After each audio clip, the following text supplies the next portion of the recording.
Florent Pagny reste debout, mais malheureusement lucide ce 5 avril 2025. Dans un entretien accordé à Ouest France, le chanteur emblématique a confié vivre toujours sous l'ombre pesante du cancer du poumon, diagnostiqué en 2022.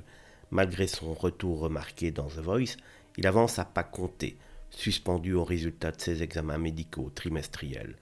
À 63 ans, celui que Nikos surnomme le taulier garde son sourire, mais pas ses illusions. Chaque projet, album, tournée, studio est conditionné à ses contrôles de santé. C'est là que je sais si je peux faire The Voice, aller en studio ou envisager autre chose, déclare-t-il.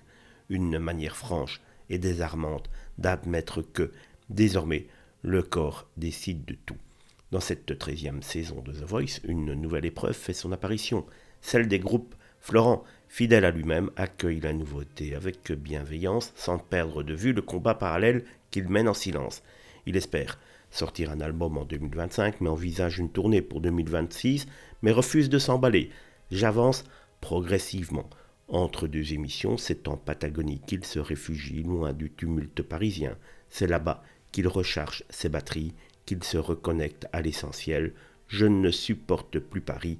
Dès que je finis une émission, je rentre là-bas. The Voice, pour lui, c'est bien plus qu'un programme. C'est une maison, une famille. L'équipe n'a pas bougé depuis 14 ans, dit-il. Même après 2 saisons d'absence, il retrouve ses repères comme s'il n'était jamais parti. Et quand on le qualifie de pilier, il esquive avec son humour habituel. Moi, je ne me gargarise pas avec ça. Pagny reste égal à lui-même, discret, sincère, pudique. Il vit au rythme des bilans, mais ne baisse jamais la tête. La voix est là, la volonté aussi.